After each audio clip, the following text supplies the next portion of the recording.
Hello guys, welcome back to the channel. My name is Devansh Rajani and in this lecture we will start our practical number 3 of machine learning which is support vector machine. ठीक है, तो अभी हमने दो practical complete कर लिए हैं machine learning में और आज ये है third practical support vector machine. तो सपोर्ट वेक्टर मशीन क्या है उसकी हम बात करें तो एसवीएम है वो सुपरवाइज मशीन लर्निंग टेक्निक में आता है और उसमें वो दोनों में ही वर्क करता है लाइक क्लासिफिकेशन एंड रिग्रेशन। तो आज के लेक्चर में हम सपोर्ट वेक्टर क्लासिफायर का देखेंगे कि कैसे वो क्लासिफिकेशन टास्क कंप्लीटली परफॉर्म करता है। ठीक है, तो मैंने यहाँ पे एक डायग्राम भी यहाँ पे देख सकते हो, आपने इंटरनेट से लिया है। तो इसका हम सपोर्ट वेक्टर मशीन का मतलब डेफिनेशन की बात करें तो मतलब हमें एक बेस्ट हाइपर प्लेन डिसाइड करना होता है जो वो दोनों क्लास को मतलब डिफर करे। ठीक है, तो लेट्स सी व्हाट्स प्रोसेस। तो यहाँ पे देख सकते हो, यहाँ पे हमारी एक्स एक्सिस है, सॉरी एक्स एक्सिस है और यहाँ पे वाई एक्सिस है और यहाँ पे आप देख सकते हो एक बिग लाइन है जिसे हम हाइपर प्लेन बोलते हैं। मतलब कि इसको हम बेस्ट फिट लाइन भी बोल सकते हैं। बेस्ट फिट लाइन मतलब जो डेटा पॉइंट्स को क्लियरली एक दूसरे से डिवाइड करे। यहाँ पे आप देख सकते हो ये हमारा सपोज कि क्लास ए है और ये यहाँ पे हमारे क्लास बी के सब डेटा पॉइंट्स है जो हमने स्कैटर किए हैं एक्स एक्सिस और वाई एक्सिस में। ठीक है, तो यहाँ पे हम देखते हैं कि कैसे ये सब वर्क करता है। पहले मैं इसको इरेज कर लेता हूँ। Okay, so let's start. तो यहाँ पे देख सकते हो कि हाइपर प्लेन है वो हमने 2D में डिफाइन किया है जो दोनों डेटा पॉइंट्स को एक दूसरे से अलग करते हैं।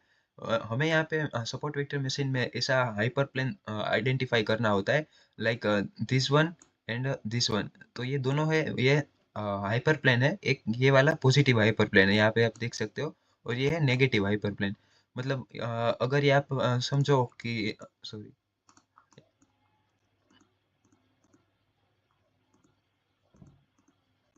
हाँ ये सॉरी,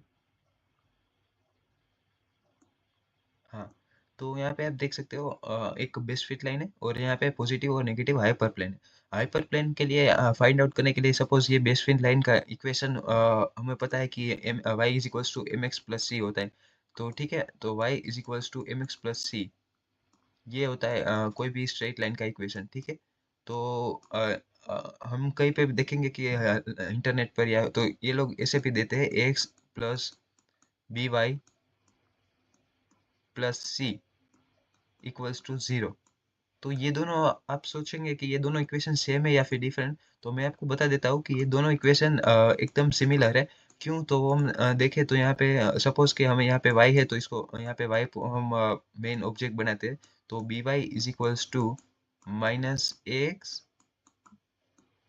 माइनस सी। मतलब ये दोनों यहाँ पे इस साइड आ गए तो नेगेटिव हो गए। ठीक है, तो अगर हम बात करें आगे तो यहाँ पे y को हमने मेन ऑब्जेक्ट बनाने के b से डिवाइड कर लेते हैं।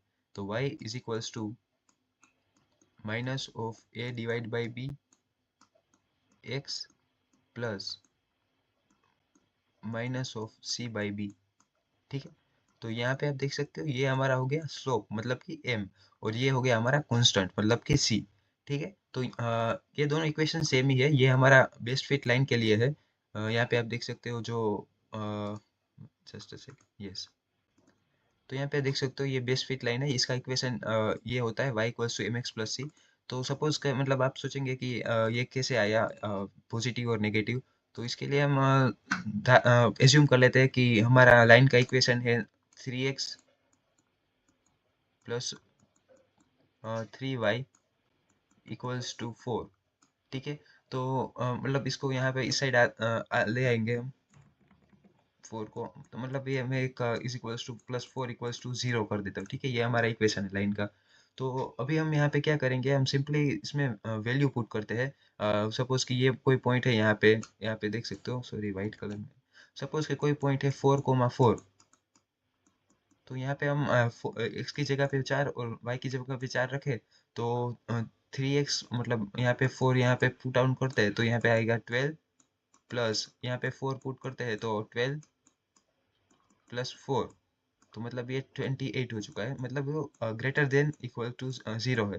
मतलब 0 से बड़ा है तो यहाँ पे ये पॉजिटिव प्लेन के पास आएगा। मतलब यहाँ पे कोई नया पॉइंट आएगा तो यहाँ पे ऐड हो जाएगा। और इसी तरह से हम कोई नेगेटिव वैल्यू के लिए भी हम फाइंड आउट कर सकते हैं। तो यहाँ पे सब नेगेटिव वैल्यू है, यहाँ पे हमारे पॉजिटिव वैल्यू है, ठीक है। तो सपोर्ट वेक्टर मशीन का मेन मोटिव ये होता है हमें कि हमें यहाँ पे जो पॉजिटिव हाइपर प्लेन और नेगेटिव हाइपर प्लेन का डिस्टेंस है ना, ये सबसे मतलब ये एकदम मैक्सिमाइज करना होता है, ताकि सब आप यहाँ पे डिस्टेंस ज़्यादा होगा तो ये आप इजीली यहाँ पे डेटा पॉइंट्स जो कि नया आएगा तो आप इजीली आइडेंटिफाई कर सकते हैं कि ये क्लास पॉजिटिव मतलब ए से बिलोंग करता है या फिर बी से। मतलब यहाँ पे जो डिस्टेंस है दोनों का हाइपर प्लेन का वो हमें मैक्सिमाइज करना होता है, ठीक है। आई होप कि आपको समझ आ रहा होगा। तो ये डिस्टेंस हमें मैक्सिमाइज करने के लिए हम इसका कोड करते हैं और आफ्टर दैट हम इसको टेस्टिंग करते हैं कि हमारा कितना एक्यूरेट आ रहा है। और ये जो इमेज है ये मतलब हार्ड मार्जिनल प्लेन इसको बोलते हैं, क्योंकि यहाँ पे आप देख सकते हो कोई भी मिसक्लासिफाई नहीं हुआ कि ये ग्रीन पॉइंट है तो यहाँ पे ग्रीन कहीं पे नहीं आया है, ये ब्लू है तो ये यहाँ पे कहीं नहीं आया। तो इसे हम हार्ड मार्जिनल प्लेन बोलते हैं। और रियल लाइफ में ये ज़्यादा पॉसिबल नहीं होता क्योंकि हमारा डेटा सेट के पॉइंट्स मतलब काफ़ी एक दूसरे के क्लोजर होते हैं और बड़ा डेटा सेट होता है। तो ये मतलब छोटे डेटा सेट या फिर मतलब लेस एरर्स वाले हैं, तो इसे हम बोलते हैं हार्ड मार्जिनल प्लेन।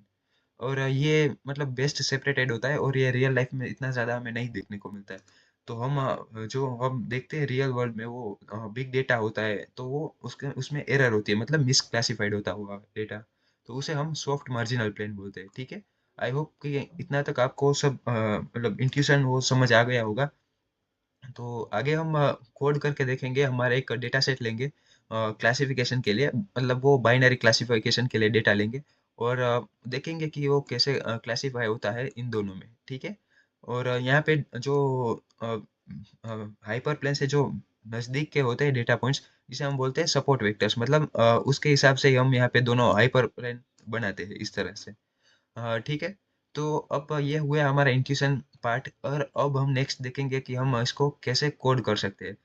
उसके लिए हम साइकिट-लर्न में से डेटा सेट लेंगे और इसको कोड करते हैं। ठीक है।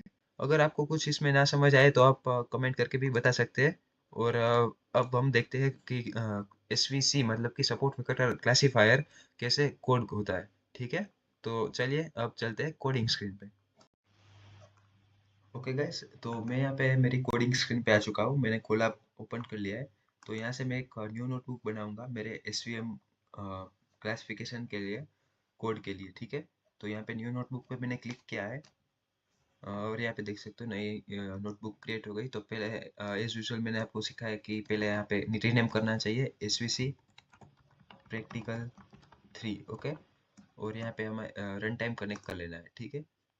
और इस बार हम डेटा सेट कोई अपलोड नहीं करेंगे, जो बाय डिफ़ॉल्ट scikit-learn की वेबसाइट में मतलब उसकी लाइब्रेरी में जो है वही एक कैंसर वाला डेटा सेट हम यहाँ पे ले लेंगे। ताकि हमें कोई एक्सटर्नल, हम यहाँ पे एक्सटर्नल डेटा सेट भी यूज़ कर सकते हो, पर मैं यहाँ पे प्रैक्टिकल की सिंपली sklearn में से डेटा सेट ले लेता हूँ, ठीक है। तो इसके लिए हमें लिखना पड़ेगा from sklearn dot data sets import load breast cancer, ठीक है। ये एक बाय डिफ़ॉल्ट डेटा सेट है जो स्केलेन की लाइब्रेरी में डेटा सेट सेक्शन में है, ठीक है। तो ये हमने डेटा सेट इंपोर्ट कर लिया है। इसके बाद हम हमारा जो मॉडल है वो इंपोर्ट कर लेते हैं from sklearn dot S V M. मतलब एस वी एम है एक सपोर्ट वेक्टर मशीन एल्गोरिथम है, इसमें से हम यहाँ पे यूज़ करने वाले एस वी सी, मतलब जो क्लासिफिकेशन के लिए चलता है, ठीक है। यहाँ पे हमने एस वी सी इम्पोर्ट कर लिया है, ठीक है। इसके बाद हम ग्राफ प्लॉट करने के लिए एक डिसीजन बाउंड्री डिस्प्ले है जो बाय डिफ़ॉल्ट स्केलर्न में है, तो हम उसको इंपोर्ट कर लेते हैं from scale sklearn dot inspection section में आता है, यहाँ पे देख सकते हो सजेशन में इंपोर्ट डिसीजन बाउंड्री डिस्प्ले, ठीक है। इसको हमने इंपोर्ट कर लिया है। इसके बाद हम विजुअलाइजेशन के लिए पाइपप्लॉट मैटप्लॉटलिब इंस्टॉल कर लेते हैं। Import matplotlib dot pyplot as PLT, ठीक है। तो ये हो गई हमारी सब लाइब्रेरी इंपोर्ट। अब इसको रन कर लेते हैं शिफ्ट प्लस एंटर दबा के, ठीक है। अब हम इसका एक ऑब्जेक्ट बना लेते हैं जो हमने डेटा सेट अभी लोड किया, लोड ब्रेस्ट कैंसर, ठीक है। ये ऑब्जेक्ट बन गया, ठीक है। और इसके हम एक्स और वाई में डिवाइड कर लेते हैं। तो एक्स इज इक्वल्स टू जो कैंसर का ऑब्जेक्ट बनाया है, सॉरी, डॉट डेटा, और यहाँ पे हम सभी रोज को ले लेंगे और 2D विजुअलाइजेशन के लिए फर्स्ट और सेकंड कॉलम को लेंगे, इसलिए मैंने ये लिखा है। ठीक है, और वाई में हम ले लेंगे हमारा टारगेट वैल्यू, मतलब कि जो हमें प्रेडिक्ट करना है। ओके, तो ये हमने एक्स और वाई में इसको स्प्लिट कर लिया। अब हम सिंपल एक हमारा एसवीएम के लिए एक मॉडल बना लेते हैं। तो एसवीएम, ये हम उसका मॉडल का नाम देंगे, और यहाँ पे एसवीसी जो हमारा क्लासिफायर है, ठीक है। और यहाँ पे आपको दिखाएगा कि कौन से पैरामीटर्स हम यहाँ पे पास कर सकते हैं। तो आप देख सकते हो कर्नल एक पास करना होता है, सी एंड गामा। तो हम पहले कर्नल पास कर देते हैं। कर्नल कई अलग अलग होते हैं, लाइक लीनियर होते हैं, आरबीएफ। आरबीएफ मतलब रेडियल बेसिस फंक्शन, मतलब वो डिस्टेंस पर कैलकुलेट करता है कि डेटा पॉइंट्स कितने स्कैटर्ड है और किस तरह से होता है, ठीक है। और यहाँ पे हम गामा पास कर देते हैं। गामा इज इक्वल्स टू 0.5, मतलब गामा जितना भी कम होता है उतना वो ज़्यादा रेडियस कवर करता है, ठीक है। तो यहाँ पे हमने 0.5 कर लिया। और यहाँ पे हम देख सकते हैं डिफरेंट टाइप के पैरामीटर्स हम यहाँ पे पास कर सकते हैं। और जैसे कि एक सी होता है कांस्टेंट, वो हम पास कर देते हैं। मतलब हम कितने डिसक्लासिफाइड जो पॉइंट होते हैं कितने अलाउ कर सकते हैं। ये एसवीएम का हो गया। अब इसमें हम सिंपली एसवीएम डॉट फिट करके हमारा डेटा जो है वो उसको फिट कर देते, एक्स एंड वाई। यहाँ पे हमने जो ऊपर यहाँ पे बनाया है, ठीक है, SVM dot fit X and Y. और शिफ्ट प्लस एंटर करके हम इसको बना लेते हैं ऑब्जेक्ट, ठीक है। ये आप देख सकते हो, वैसा बन चुका है। अभी हम क्या करेंगे, हम डेटा प्लॉट करेंगे कि हमारा डेटा किस तरह से स्कैटर्ड है और किस तरह से हमारा मॉडल वर्क करता है, क्लासीफाई किया है, ठीक है। तो इसके लिए हम डिसीजन बाउंड्री को यूज करेंगे। Decision boundary display dot from estimator, यहाँ पे आप देख सकते हो। अब यहाँ पे हमें डिफरेंट पैरामीटर्स पास करने होते हैं। यहाँ पे आप सजेशन में भी देख सकते हो कि हमने पहला जो मॉडल बनाया है उसका नाम तो वो है एसवीएम। तो हम एसवीएम टाइप कर लेते हैं। इसके बाद हमें देना होता है कि मतलब कहाँ से हम हमारा डेटा पिकअप करें, ठीक है। तो इसके लिए हम एक्स देते थे, यहाँ पे हमने ऊपर डिक्लेयर किया है, ठीक है। इसके बाद आता है रिस्पॉन्स मेथड। यहाँ पे आप सजेशन में भी देख ही सकते हो। तो वही हमें सिर्फ टाइप करना है, इज इक्वल्स टू प्रेडिक्ट। तो ये हमारा रिस्पॉन्स कैसे आएगा, उसकी एक मेथड होती है, उसके भी डिफरेंट टाइप्स होते हैं, पर ज़्यादातर हम प्रेडिक्ट ही यूज़ करते हैं, ठीक है। और इसके बाद हमें एक कलर मैप, मतलब सी मैप बनाना होता है। तो इसके लिए हम C map is equals to P L T dot C M, हाँ सी एम डॉट। यहाँ पे हम डिफरेंट टाइप्स के मतलब चार्ट्स बना सकते हैं, जैसे कि कूल वॉर्म है, स्पेक्ट्रल है। तो हम स्पेक्ट्रल मतलब थोड़ा कलरफुल रहेगा, तो स्पेक्ट्रल यूज कर लेते हैं, ठीक है। तो ये हो गया हमारा सी मैप के लिए। और एक पैरामीटर पास करना होता है अल्फा, जो जो हम वैल्यूज की कोई कुछ भी रख सकते हैं, जैसे कि हमने यहाँ पे 0.8 रख लिया, ठीक है। अब हमारे ग्राफ में हम किस तरह से मतलब लेबलिंग करेंगे, तो उसके लिए हम ले लेते हैं एक्स लेबल।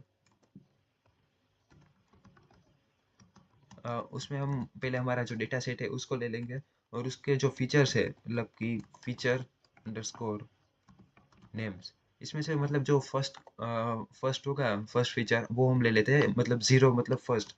और वाई लेबल के लिए हम सेकेंड फीचर ले लेते हैं। Y label is equals to feature, sorry, cancer dot feature names, और इसमें से सेकंड हम ले लेते हैं, ठीक है। तो ये हमने दोनों फीचर ले लिए, और इसको हम शिफ्ट प्लस एंटर करके रन कर लेते हैं।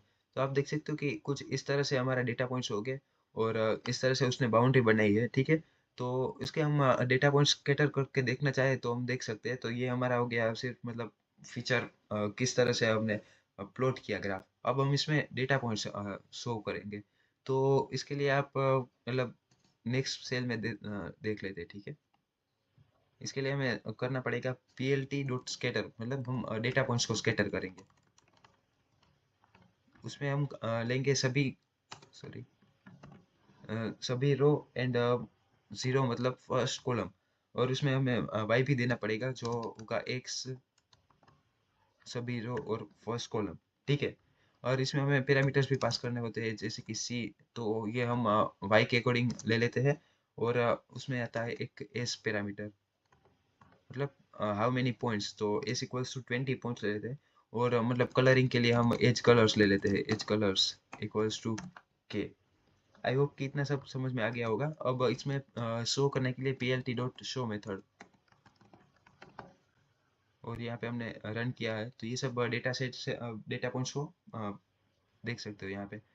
तो इसने यहाँ पे इसे प्लॉट कर लिया है। अब हम इसको आउटलाइन के तरीके से भी देख सकते हो, तो हम क्या करेंगे, ये सब कोड को कट करके यहाँ पे पेस्ट कर देते हैं। ठीक है, मतलब तो हमें एक साथ दिखाएगा। हाँ, ये देख सकते हो, इसको मैं सेल को डिलीट कर लेता हूँ। ओके, तो यहाँ पे आप देख सकते हो कि ये सब इसने आउटलाइन बनाई है, जिस तरह से वो दोनों को डिवाइड कर सके। आप देख सकते हो ये सब ब्लैक रेड जैसे यहाँ पे है, और येलो सब पॉइंट्स यहाँ पे आप देख सकते हो। तो इस तरह से ये हमारी बेस्ट फिट लाइन है, ये सब उसको मतलब डिवाइड करते हैं दो पार्ट्स में, क्लास ए और क्लास बी में। तो ये था एसवीएम में एसवीसी मतलब कि सपोर्ट वेक्टर क्लासिफायर। इसी तरह से और एक आता है एसवीआर मतलब सपोर्ट वेक्टर रिग्रेसर। तो एसवीसी होता है वो क्लासिफिकेशन के लिए वर्क करता है, और एसवीआर वो रिग्रेशन के लिए वर्क करता है। तो आई होप कि इतना समझ में आ गया होगा। और यहाँ पे आप देख सकते हो मतलब सब डिवाइड हो चुके हैं। और हमने देखा था कि हार्ड मार्जिनल प्लेन बहुत कम होते हैं जिसमें एरर्स नहीं होती है।